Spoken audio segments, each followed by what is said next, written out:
Hi, I'm Elaine Penhall and I'm talking to Kevin Scruggs.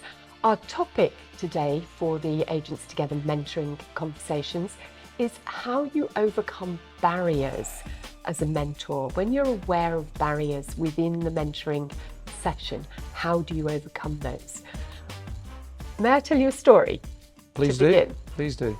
In the early days of me learning to mentor, really, I was mentoring somebody and we were about 20 minutes into the conversation. And we'd had a number of conversations prior to this, so I knew him reasonably well. And about 20 minutes into this particular conversation, he just threw up his hands, he stood up and he said, "You're really not helping." And of course, as a mentor, your first instinct is to go, "Oh," and you're almost apologising and you're going, "Oh, it's all a disaster," and you want to run away. And I managed to check myself and to just invite him to sit down again. I said to him, "Okay, thank you." Thanking him for the feedback and saying, "I understand you don't feel as though I'm helping right now. What exactly do you need me to do to help us move this conversation forward for you?" And for me, it was a big learning about being brave and about just hanging in there in the conversation, not running away, not trying to say the same thing in a different way to push him to think about it differently, but just to accept that he didn't at that point feel as though I was helping. And my next question to him needed to be about how I might help differently. And I hope, in most mentoring conversations, you don't get it put in front of you quite as starkly as that.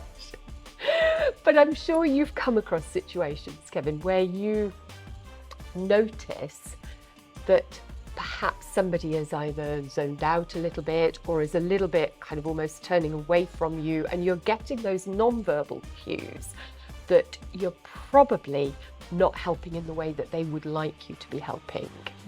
Yes, I think this is where it comes back to a previous conversation we had about objectives and timing, really, of those objectives. So you can be working with a mentee and you think you're on a certain journey and you've agreed a plan of action, and that mentee gets distracted. Something happens at work, something happens at home, something more important than talking to me happens.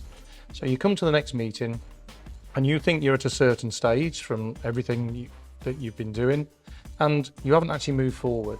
I think that's when you've got to be very careful that you don't make the mentee feel like they failed or they've let you down or themselves down, because they have really bought into this journey.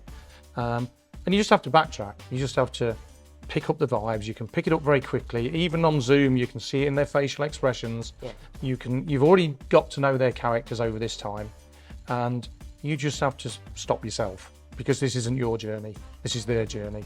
And you have to just rewind and go, okay, we're probably back where we was a month ago, but we can pick that up and we can start again. And if you can pick those vibes up quickly, again, that increases the trust and confidence the mentee has in you, rather than if you're sort of a little bit confrontational or a little bit, the questions, why haven't you? They go on the defensive and the relationship starts to drift away.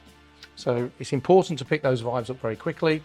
And it's important to go, well, that doesn't matter. Let's revisit it and let's look at how we could move this forward. Yeah, and I think you're absolutely right. Picking up on those vibes very quickly. And sometimes then just having to gently say what I'm noticing is, because some people will be quite open with you and say, look, I haven't got to where I was hoping to get to. And you can move on from there. You can say, well, okay, that's fine. It doesn't matter. Let's see where you have got to and move from there. And sometimes people want to almost not pretend, but just because they feel as though perhaps they failed in some way, as you've just described, that actually they're not going to be particularly open with you, but you're picking it up from all the non-verbal clues. Yeah. And being able to say, for me, the expression I generally use is, what I'm noticing is, and that might be, your body language is perhaps a little bit closed, or I'm not sensing the enthusiasm that we had before.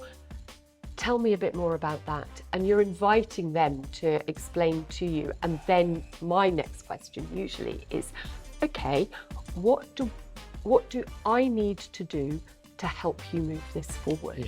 And I think enthusiasm is a good word, because you can see that drain if you go into the meeting and you open the conversation and they've not achieved what they hoped to, or not, because it could be a number of reasons.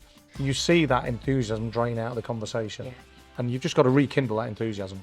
Yeah, completely. And ignoring the fact that it's drained isn't the way forward. No. It's actually asking what they need from you, because that's your role, isn't it, as a mentor? It's about what they need from you at each stage in the journey. And it's probably telling you that we need to go down a different direction.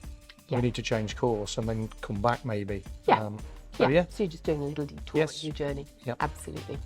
Thank you.